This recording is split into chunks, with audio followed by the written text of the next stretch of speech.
Right now, you have 47 apps on your phone, a streaming service with 10,000 things to watch, a podcast for every topic that has ever existed, and somehow, you still get bored. So here's a question nobody thinks to ask. What did ancient humans do when they were bored? Not medieval humans, not ancient Romans, not even ancient Egyptians. We're going back further than that. 100,000 years, 200,000 years. Back when there was no writing, no art, no music, no language as we know it. Just people, sitting there, with nothing to do. The answer changes everything we think we know about creativity, religion, and why your brain works the way it does. But first, did boredom even exist back then? This is actually a serious scientific debate. For a long time, researchers assumed our earliest ancestors were too busy surviving to get bored. Every waking hour was hunting, foraging, building shelter. There was no downtime.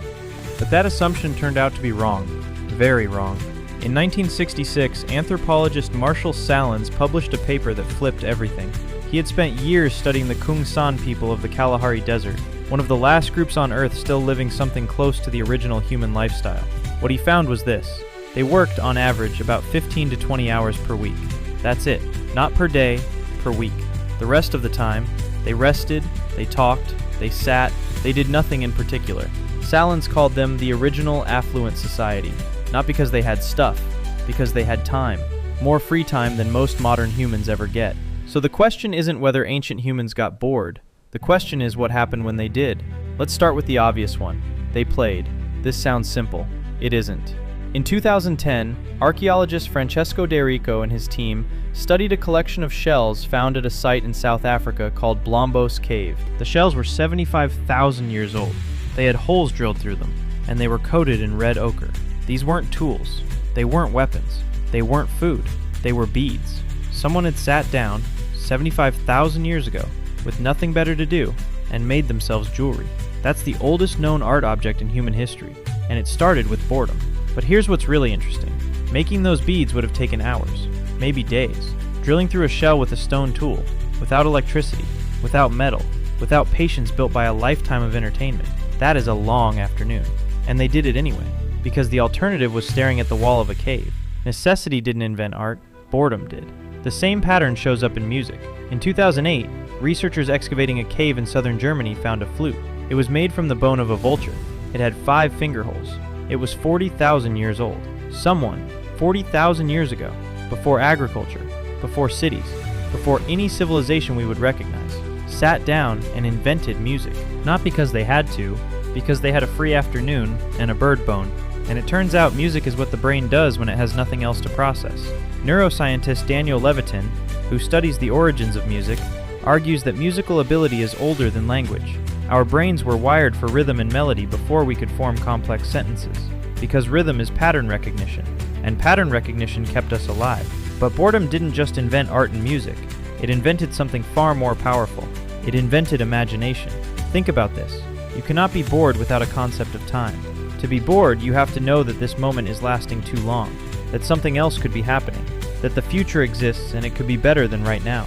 Boredom is, in a very real sense, the first sign that a brain has developed the ability to imagine things that don't exist yet.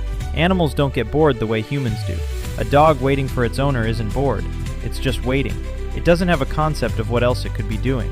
But a human sitting in a cave 100,000 years ago, staring at the fire, nothing to do, starts to think. What if the hunt goes wrong tomorrow? What if that sound outside is a predator? What's beyond that mountain? Where do we go when we die? Every question religion has ever asked. Every question philosophy has ever asked. Every question science is still trying to answer. All of them started the same way. Someone was bored, and their mind started wandering. In 2013, psychologist Sandy Mann published research showing that boredom significantly increases creative output. She had people perform the most boring tasks she could devise, copying numbers from a phone book, and then tested their creativity immediately afterward. The bored group dramatically outperformed everyone else, because boredom forces the brain to generate its own stimulation, and the brain, when left to its own devices, is extraordinary. But there's one more thing ancient humans did when they were bored, and it's the one that mattered most. They talked. Not about hunting, not about food, not about logistics. They told stories. Anthropologist Robin Dunbar, the same researcher who discovered that human social groups naturally cap at around 150 people, spent years studying what humans talk about when they're not talking about anything important. His finding? Roughly 65% of all human conversation is social gossip. Who did what? Who said what? What happened to someone you both know? This sounds like a waste of time. It wasn't. Dunbar argues that language itself evolved not for practical communication, but for social bonding. Before language, primates bonded by grooming each other, physically. But grooming takes time. It's one-to-one. You can only groom one friend at a time. Language replaced grooming. Now you could bond with 3 people at once, 10, a whole group around a fire. You could tell a story about someone who wasn't even there. You could build trust with people you'd never touched. Language, and therefore human civilization, didn't emerge because we needed to coordinate hunts. It emerged because we were sitting around with nothing to do, and we started talking about each other. Boredom invented gossip, and gossip invented society. So here's where we've ended up. 75,000 years ago, someone bored in a cave made a bead. 40,000 years ago, someone bored in a different cave made a flute. And somewhere in between, people sitting around fires with nothing to do started asking questions no one had answers to. About death, about the sky, about why things are the way they are. And some of those questions became religion. Some of them became science. Some of them became art. Some of them became you, lying awake at 2 a.m. with your phone on your chest, thinking about nothing in particular. Here's the part nobody talks about. Modern psychology has a term for what happens when you eliminate boredom completely. They call it cognitive overload. When every moment is stimulated, the brain never gets the chance to do what it was built to do in the quiet moments. Process, consolidate, create. The default mode network, the part of your brain that activates when you're doing nothing, is the same network responsible for creativity, self-reflection, and empathy. It only turns on when you're bored.